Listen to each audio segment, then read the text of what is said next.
Hey guys, നമുക്കൊരു trauma പേഷ്യൻറ്റിനെ കിട്ടുകയാണ്. Patient hypotensive ആണ്, ടെക്കിക്കാർഡിക് ആണ്. അപ്പോൾ നമ്മൾ മെയിനായിട്ട് നോക്കേണ്ട 5 ബ്ലീഡിങ് പോയിന്റ്സ് ഉണ്ട്. ഓക്കെ, ഇതിന് ന്യൂമോണിക്സ് ആയിട്ട് നമുക്ക് ATLS-ൽ നോക്കാൻ പറ്റുന്നത് ഫ്ലോ ആൻഡ് ദി ഫ്ലോ എന്നാണ്. ഒന്ന് ഫ്ലോ, ഫസ്റ്റത്തത്.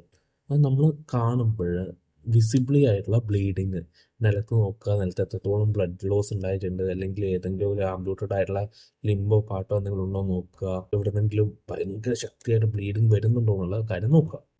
പിന്നെ 4 സൈറ്റുകളായുള്ളത് നമുക്ക് വിസിബിളായിട്ട് കാണാൻ പറ്റാത്ത ഇന്റേണൽ ബ്ലീഡ്. ഒന്ന് തോറാക്സ് അല്ലെങ്കിൽ ചെസ്റ്റ്, തോറാക്സ് ക്യാവിറ്റി. പിന്നെ വരുന്നത് അബ്ഡോമൻ.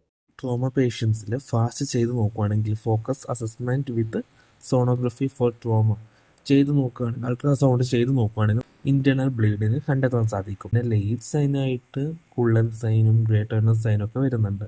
അബ്ഡോമിനൽ ബ്രൂസിംഗ് ഒക്കെ കാണുവാണെങ്കിൽ ഇമ്മീഡിയറ്റ് ആയിട്ട് ഹോസ്പിറ്റലിൽ എത്തിക്കണം. ചില സമയത്ത് സീറ്റിംഗ് പോലും വെയിറ്റ് ചെയ്യാണ്ട് എമർജൻസി ആയിട്ട് OT എടുക്കേണ്ട കേസസ് ആയിരിക്കും. ഓപ്പൺ അപ്പ് ആക്കിയിട്ട് മാനേജ് ചെയ്യേണ്ട കേസസ് ആണ്. അടുത്ത സൈറ്റ് പെൽവിസ് ഫ്രാക്ചേഴ്സിൽ ഒരുപാട് ബ്ലഡ് കൂൾ ചെയ്ത് കിടക്കാനുള്ള ഒരു സ്പേസ് ഉണ്ടാവും. പെൽവിക് ഫ്രാക്ചറിൻ്റെ കാര്യം എടുക്കുവാണെങ്കിൽ നമ്മൾ എക്സ്റേ പോലും വെയിറ്റ് ചെയ്യേണ്ട. നമ്മളൊരു മാസിവെള്ള ട്രോമയാണെങ്കിൽ ട്രോമ പേഷ്യൻറ്റ് കാണുകയാണെങ്കിൽ തന്നെ ഒരു ഹിസ്റ്റോഫാളോ അല്ലെങ്കിൽ മാസിവെള്ള RT ഒക്കെ ആണെങ്കിൽ തന്നെ നമ്മൾ ഇമ്മീഡിയറ്റ് ആയിട്ട് പെൽവിക് ബൈൻഡർ അപ്ലൈ ചെയ്യുക. പെൽവിക് ബൈൻഡർ ഇല്ലെങ്കിൽ ബെഡ്ഷീറ്റ് യൂസ് ചെയ്ത് പെൽവിക് ബൈൻഡർ. പിന്നെ വരുന്നത് ഫെമോറാണ്.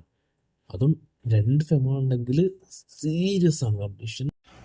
നമ്മുടെ ഫെമോറൽ ഫ്രാക്ചർ സസ്പെക്ട് ചെയ്യുന്നുണ്ടെങ്കിൽ അപ്പോൾ ഇമ്മീഡിയറ്റ്ലി സ്പെൻഡ് ചെയ്യുക. നമ്മൾ പെട്ടെന്ന് ഹോസ്പിറ്റലിലേക്ക് എത്തിക്കാം.